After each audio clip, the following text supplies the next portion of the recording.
Hello everyone, welcome to Brilliant Scholar CBSE.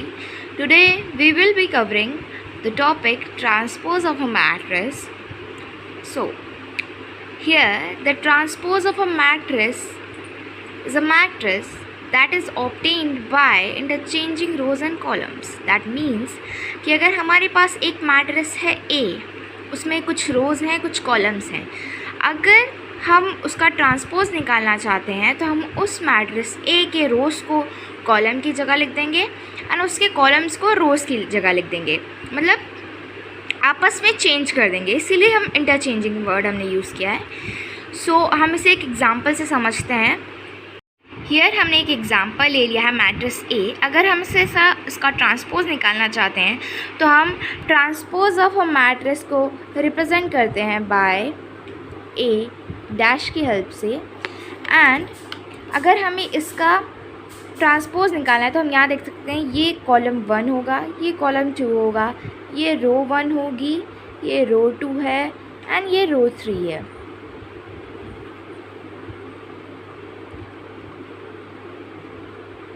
अगर हमें A transpose निकालना है, ए ट्रांसपोज को इस तरह से रिप्रेजेंट करते हैं तो हम क्या करेंगे, ये जो हमारा C1 है उसे R1 की जगह लिखेंगे. दैट मीन्स 1 2 3 0 एंड हम C2 को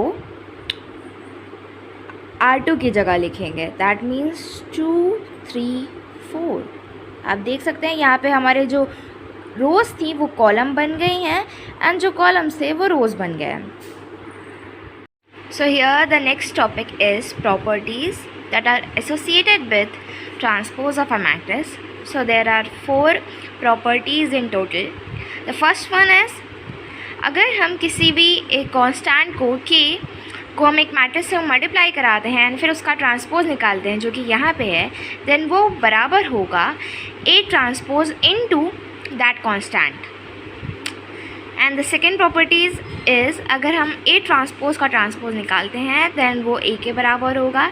ए प्लस बी का whole transpose equals to A transpose plus B transpose.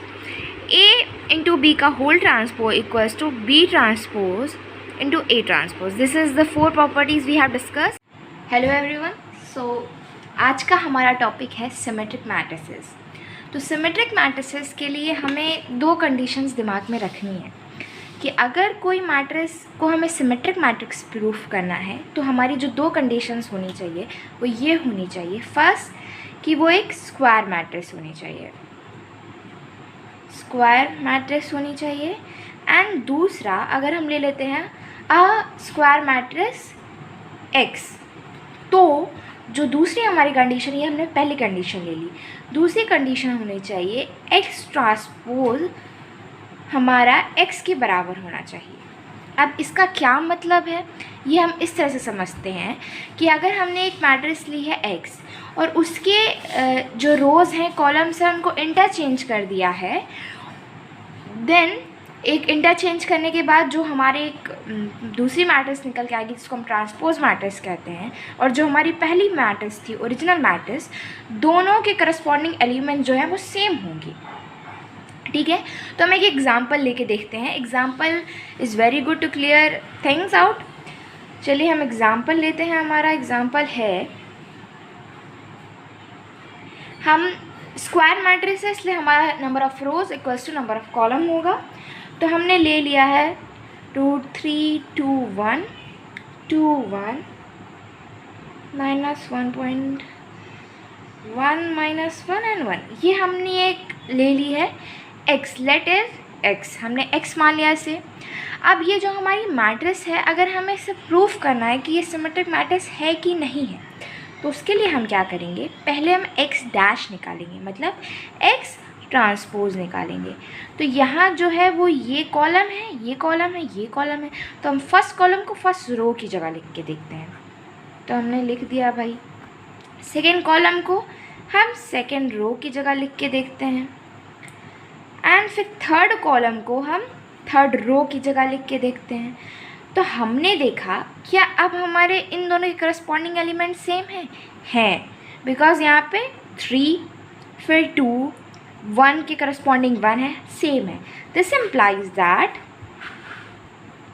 हमारा यहाँ से प्रूफ होता है कि x dash equals to x, therefore x is a symmetric matrix. इससे प्रूफ होता है कि हमारा x जो है वो सिमेट्रिक मैट्रिक्स कहलाएगी। सो ये तो हो गई सिमेट्रिक मैट्रिसेस। अब हम पढ़ेंगे स्क्यू सिमेट्रिक मैट्रिसेस। सो चलिए उसे भी देखते हैं। सो अब हमारा नेक्स्ट टॉपिक है स्क्यू सिमेट्रिक मैट्रिक्स। तो इसके लिए आपको ध्यान में रखना है, मैं एक डेफिनेशन आपको पढ़ के सुनाती हूँ। Skew symmetric matrix is a square matrix if it follow this condition. What is this condition? मैंने ये लिख दिया आपको कंडीशन। अब आपको समझनी है ये कंडीशन। और दूसरी बात होनी चाहिए अ स्क्वायर मैट्रिक्स। तो आप पे ध्यान में रखना है कि एक स्क्वायर मैट्रिक्स होना ज़रूरी है एंड ये कंडीशन फॉलो होना ज़रूरी है। तो हम एग्जांपल लेके देखते हैं कि ये कंडीशन कैसे फॉलो होगी।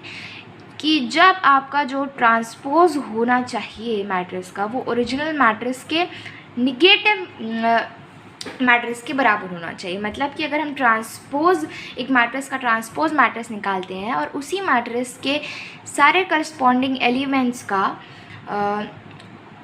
माइनस से मल्टीप्लिकेशन करवा देते हैं, अगर दोनों तब उसके करस्पॉन्डिंग एलिमेंट सेम होते हैं, then that is skew symmetric matrix. जो ये तो मैंने आपको एक तरीके से थ्योरेटिकल समझा के बोल दिया, बट अब हम इसका एग्जाम्पल लगाते हैं। तो बिल्कुल भी फिक्र मत करिए, सिर्फ ऐसे हवा में बातें नहीं हो रही है। So let's look into that.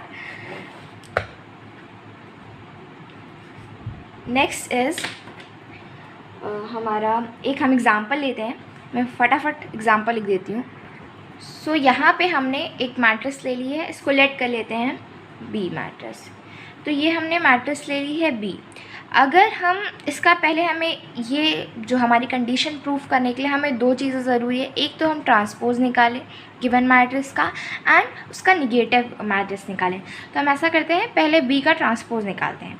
तो this implies that B transpose will be, B transpose में क्या करते हैं आप, जो हमारे इंटरचेंज कर देते हैं हम रोज़ इनटू कॉलम्स में। ठीक है, रोज़ को हम कॉलम्स की जगह लिख देते हैं, कॉलम्स को हम रोज़ की जगह लिख देते हैं। सो हमारा जो फर्स्ट कॉलम है उसको फर्स्ट रो की जगह लिख देंगे। तो कुछ इस तरह से हमारा हो जाएगा। एंड सेकेंड कॉलम को हम सेकेंड रो की जगह लिख देंगे, कुछ इस तरह से। हम थर्ड कॉलम को थर्ड रो की जगह लिख देंगे। एंड एक और चीज़ हम निकालेंगे यहाँ से, this implies that minus of B will be equals to 0, -1, -2।